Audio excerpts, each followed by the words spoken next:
like eye. Are you videoing this? I think you love signing books because I saw you signing and you're always drawing something. I like drawing. I like to do drawings. I like to drawing and it's an alphabet I like. So you draw all the time? Yes, because it's a pleasure. For example, I don't like to use a computer for drawing. I like to draw by myself on the paper with colors or the normal pen, because it's my special link with these virtual ideas. I fix on the paper some virtual idea, and so it's like a dialogue. So later, your staff transforms it on the computer or builds it on the computer, or how is it working the process? Yeah, because it's quite impossible now to forget the modernity, and my staff, they work around of my sketches and they transform my sketches sometime in product, or they transform my sketches sometime in drawings. But I continue to think the line it's quite connected with the brain. You design something, you transform you are thinking in a line, and it's for me extraordinary. It's a natural thing. Yes, it's a natural thing. I'm never. Sometimes I try to use the mouse, but it's different. So some people like to talk, and some people can express themselves better with while drawing or making music or so. Yeah, it's a problem of the language. Our language. I think I'm an architect, and my language is draw. I'm drawing, and this one is my alphabet. If you are able to do, why not? And where do you get your inspiration? By walking around? Yeah, the inspiration. It's life.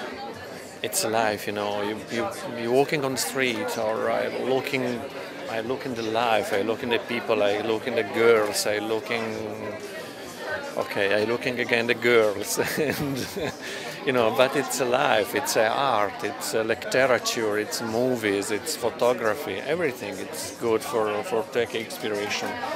If you think the inspiration it's only connected with design or architecture, it's for me like more or less nearby the pornography, because it's only autoreferential. The life, it's the richness point of and the interesting way of life and way of creativity. Otherwise, again, we focalize only around of this small pornography's idea. So at Art Basel here, did you have time to have a look around? And did you get some inspiration from here? Art Basel, I think it's in this moment it's a fantastic fair. It's fantastic because it's full of energy. Unfortunately now it's a little bit bigger. A few years ago it was more fancy and more easy. Now everything it's organized with parties, dinners, and again dinner and again parties. But for the rest, it's a fantastic place with a fantastic energy and sometimes with incredible and fantastic people. Do you also know Art Basel in Basel? Yes, of course. But I discovered before the original Art Basel many years ago in Basel. When was your first Art Basel? I think, honestly, more or less, probably 20 years ago, 18. It was many years ago. And I was also so shocked because it was a beautiful exhibition of Jean Tinguely in Basilea. And, I discovered this great artist and unbelievable.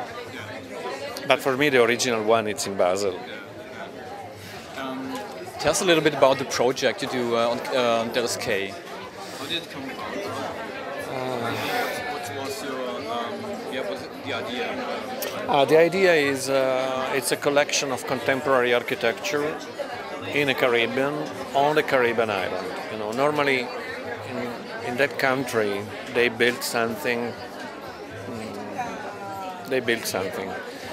This project, it's only contemporary architecture, only contemporary furniture inside, and it's built, everything is very flat, small buildings, not tall buildings, the maximum level it's 12 meters, nothing. So it's a difference between building for an island and building for a big city. Yeah, because you have to respect the island. For example, build there, you have to think about of shadow, you have to think about of wind, you have to think about of the natural circulations of air, of course. You have to think of hurricane, you have to think of for the waves, you have to think. You are on the island and the weather there is different to respect a town. When I design a town, I design totally, completely, pure, big glasses, no frames, but on the island it's quite impossible. You have to modify something around of that. And it's an island again. Do you love islands? It's for me like, it's a beautiful paradise, but if you are a worker in a paradise, you transform the paradise in a hell. It's enough. And I am urban. So where do you work normally? In your mainly in your office, or how do you manage it? Working, having ideas. I'm working everywhere. My office, my room, it's like a private piece of life. But I'm working everywhere because now that my work it's everywhere. I'm flying everywhere. I spend a lot of time airport, hotel, airplane, meeting. And when my meetings are a little bit boring, I start to think and I start to draw. It's a good place for working. The boring meeting, it's a fantastic place for working. Okay, Piero Lissoni, thank you very much for the interview. Thank you, too. Will you be also on the island tomorrow? Yes, I'm on the island also tomorrow. Okay, then see you then. Okay, Grazie. thank you very much.